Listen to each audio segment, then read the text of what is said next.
on our way home from the tiny house, and we're definitely thinking about what we should do and what our current what's gonna work the best for us and what our future goals are.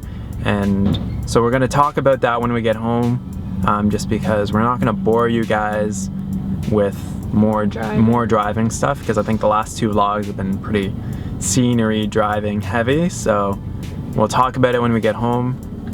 See you when we get home. Peace.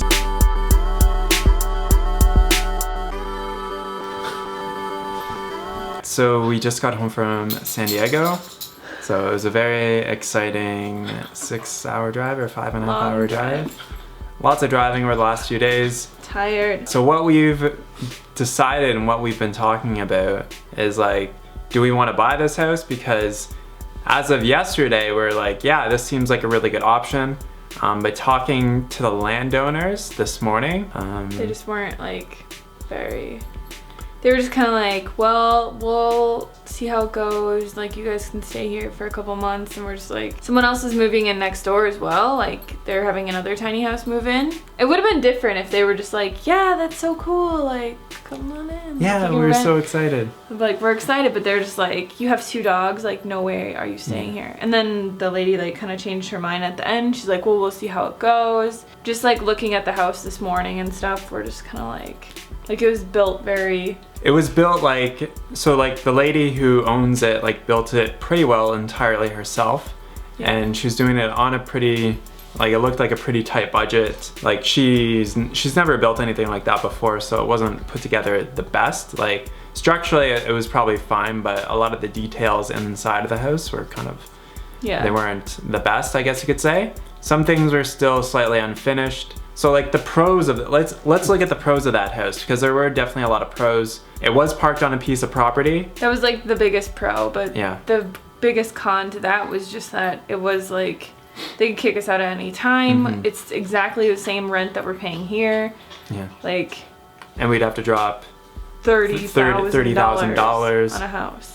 The other pro would be that the area that it's in is like gorgeous. It's so it was like one of the prettiest places I've ever been in my life. Like, I couldn't even imagine cycling around there. Like, it was just all hills and like rolling hills and green everywhere and so pretty. Oh my gosh. So the two main pros was that beautiful area for cycling, beautiful area in general, and then also that it's already parked on a piece of land. Some of the cons would be that it's kind of far. It's about 7 miles away from the nearest grocery store. And it's all like... It's all hills. It'd probably be like 600 meters in elevation gain every trip. Yeah, like there's a lot of elevation gain. Like probably at least 200 or 300 meters. Yeah. Almost each way. So there's a lot of, there'd be a lot of cycling. Also, like, we would have to do our laundry as well. So the laundromat was like 6 miles away. Yeah. We wouldn't have a vehicle, so we wouldn't be able to do anything around there except for what we could bike to. Like, we wouldn't be able to go to San Diego. San Diego is like 20 miles away from there. Yeah. Like, it would have been a hell of a trip for HCH riding her bike to San Diego. Like, it's not like we could have like meetups and have like build a community in that area.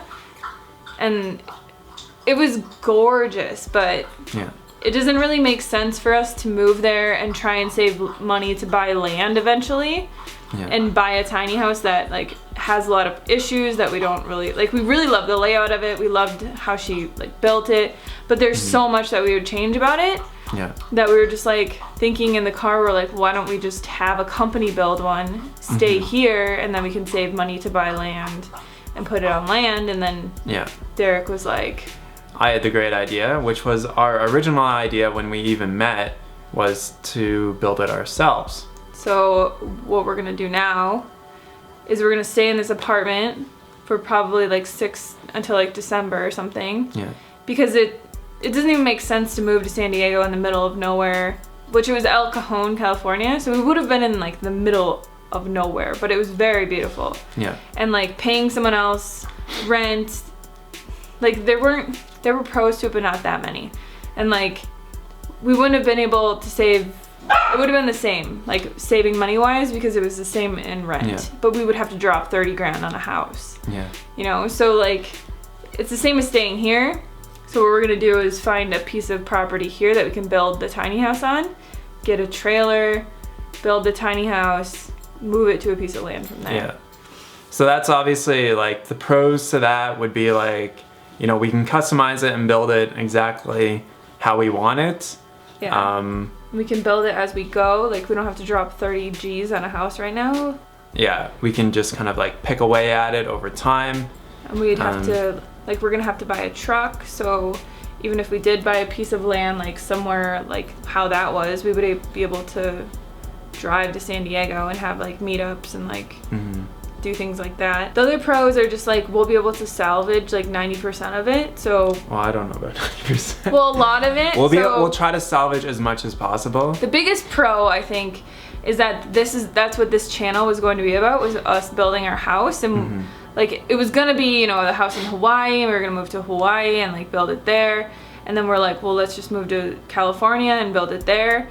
But it's like we want to build a tiny house now, like the trailer type, so that we have something, we don't have to pay rent, we can buy a piece of property, move to that piece of property, live in like the trailer tiny house for a couple years, and then build the 700 square foot one that we want in the future. Yeah. And then always use the trailer as like a guest house or something. And then we'd also have the experience of like living in it. Like when we were staying in hers, I'm like, I could live in this thing forever. Yeah. It was such a good size. It was perfect for us. Like I think the biggest pro to building it ourselves is that we have control over everything.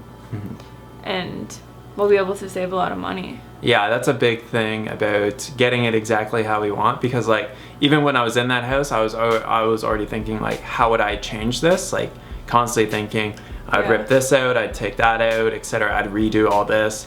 But we love the way that she built it. Like we'd do the same exact layout. We figured out what we wanted going there. Like we want a house that's laid out the same. We want to eventually be living like in the California hills like that. Like it was so beautiful. Yeah. Like so we know what we want now. Whereas before it was just kind of like, oh, we'll do this or we'll do that. Yeah. But the point of like the biggest pro I think is like that we're gonna be able to document building a trailer tiny house. Yeah. And then like finding a place to build it, finding property to put it on, eventually buying property, and then building another tiny house. Like that's what this whole channel was going to be about anyway. Yeah, that was kind of like the original idea, life inside a box. There's going to be a shipping container house because that's more of a box. Yeah. But it'll be like it'll be like a box with one slope on it, so it'll be close enough. Yeah. Because like what we were just kind of like, why would we move to San Diego and waste $1,500 a month on rent while we're trying to save money to build something? Yeah. When we could just stay here, build a house that we can eventually move and live in, and maybe we could put it on someone's property. Like if somebody has a house, like one of our subscribers, or just we could get in with the tiny house community and see, because like her tiny house is just in someone's backyard. Yeah. We need to find a place in Tucson to build it now. Yeah. So if anybody you guys know here in Tucson, so that's kind of like where we're at right now. We're just kind of moving along more towards that line. Of just building it ourselves. Finding a place to put it, paying someone like rent for a little bit while we can save money to buy land. Yeah. And then once we have land, like we can build it or have an off the grid thing and save money from there to build the other house. Just because it doesn't make sense to, like there's no real reason to move to San Diego in June, except for the reason that we would want to move to San Diego. But like if we want to save money and we want to eventually buy property there, like we need to save a lot of money first of all. Yeah. And the faster we can save it, the better, because I mean, we might as well be here saving it. So like the cool thing is that we'll be able to document the whole thing, because I think a lot of people don't document like how, like most people just build these things in like their parents' backyard. So we have to actually find a place to build it where Derek's not gonna have heat stress every single day. So yeah, we'll just I think that'll be a lot of fun to watch and a nice little fun journey. Yeah. So because we were kind of just like, why would we buy one? Yeah, it'd be cooler to make it. They're so personal. Yeah. And we can make it way cooler. We have so many ideas for it, and like it'd be really epic. It'd be totally epic. It'd be cool to live in it too. So, and it'd be cool if we could build it pretty cheaply. So let us know down below what your thoughts are, and yeah, we will go from there. We will catch you guys on tomorrow's vlog. Peace.